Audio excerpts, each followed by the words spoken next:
बाईला सांगितलं म्हटलं तुमच्या ते पोरीच्या हात माझ्या हातात द्या. ओके. का त्यांनी पण सहज उचलून दिला.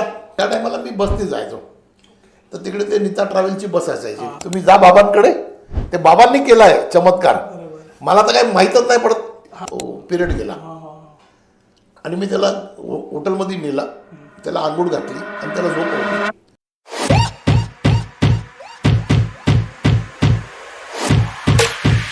एक दिवस मी बसलो होतो द्वारका माईला. कदाचित ती ज्याच्या मी विषय सांगतो कदाचित ते ऐकती, पण आता तर वयस्कर असतील पण त्यांना ते आठवण येईल. तर आपण द्वारका माईमध्ये गेलो ना का तिकडे एक खांबा आहे बाबाचा. ओके. ते चूल आहे आणि एक खांबा आहे, त्याला टेकून बाबा बसायचे जेवण बनवायला. का मी तिकडे बसलो होतो आणि तेवढ्यात माझ्या बाजूला येऊन आहे ना एक बाई बसली आणि त्याच्या बाजूला एक पोरगी. हे जी गोष्ट मी म्हणतो ना त्या टायमाला मी पण एकदम यंग होतो 90ला, कारण 30 वर्ष अगोदरची गोष्ट आहे. बरोबर. का आणि ती पोरगी पण समजा माझ्याच वयाची आणि ती त्याच्यात त्या बाजूला बसली. थोड्या वेळात बाबांचा आवाज आला. बाबा म्हणतोय त्याचा हात धर. ओके. आणि म्हटलं कुणाचा? अरे ते पोरीचा हात धर बोलतो. अरे म्हटलं काय बाबा लोक काय म्हणतील हात धरायचा म्हणजे. अरे धर म्हणतो ना. आता माणूस कसं असतं गोंधळात येतो, आपण ओळखत नाही काय नाही, त्याचा हात कसं काय धरायचा. मग मी काय आयडिया केली, मी त्या बाईला सांगितलं म्हटलं तुमच्या ते पोरीच्या हात माझ्या हातात द्या. ओके. का त्यांनी पण सहज उचलून दिला आणि मी धरला आणि बाबा म्हणाले का माझं नामस्मरण कर. ओके. मग मी बाबांचं नाव मनात बोलायला लागलो, ओम शाई ओम शाई ओम शाई. त्याच्यानंतर 5 मिनिटानंतर बाबा म्हटलं सोड त्याला आणि हे दोघांना सांग का मंदिरच्या परिसराच्या बाहेर जायचं. ओके. मी त्यांना सांगितलं म्हटलं तुम्ही उठा दोघं इकडून आणि मंदिरच्या परिसराच्या बाहेर जा, इकडे थांबायचं नाही. ओके. ओके. बाबा बोलले त्यांना दम मार, बाहेर काढ त्यांना. हां. म्हणून मी पण जरा असं रागातच सांगितलं म्हटलं तुम्ही उठा आणि सरळ बाहेर जा, या परिसरात कसं बाहेर जा. ते पण उठून गेले. आता झालं प्रकरण. अरे म्हटलं काय बाबा तुम्ही पण काय पण करायला लावता. अरे बोलतो आता बस आता नामस्मरण कर. मी मग तिकडे नामस्मरण बाबांचं करत बसलो. नंतर मी संध्याकाळी घरी जायला निघालो. त्या टायमाला मी बसने जायचो तर तिकडे ते नीता ट्रॅव्हलची बस असायची. तर मी तिकडे थांबलो होतो बस धरायला. संध्याकाळी समजा एक 6-7 वाजले असतील.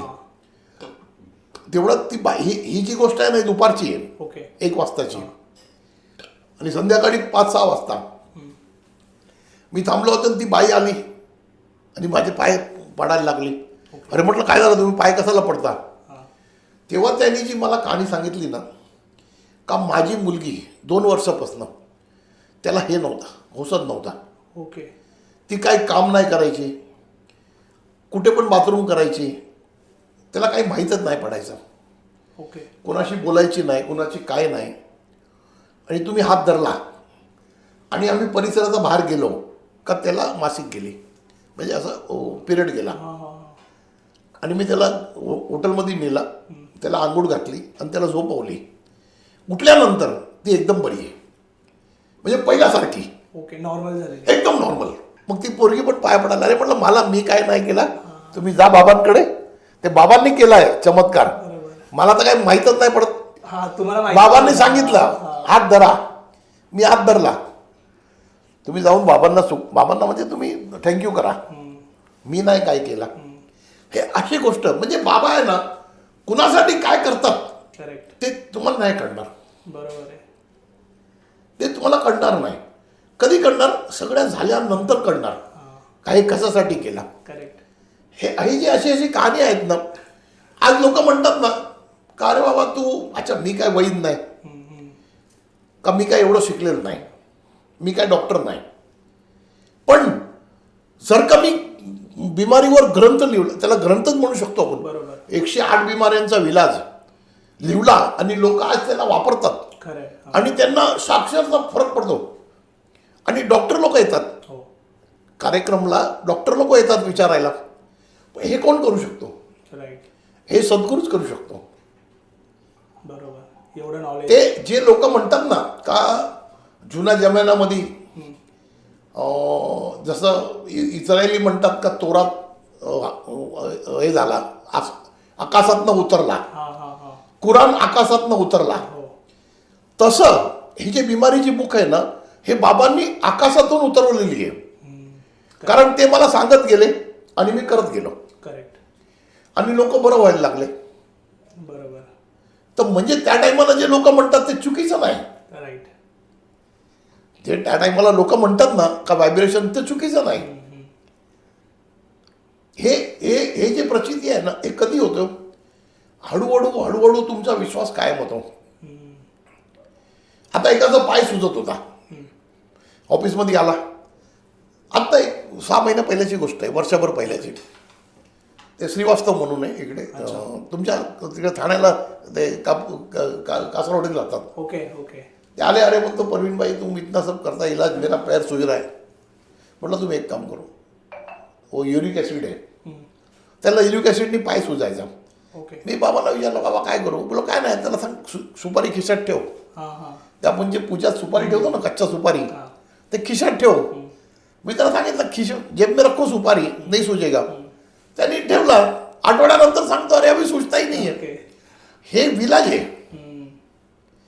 हे विलाज आहे. अच्छा, एक सिंपल चीज आहे ना. आता तुमच्या घरी समजा तुम्हाला इन्फेक्शन झाला, हां.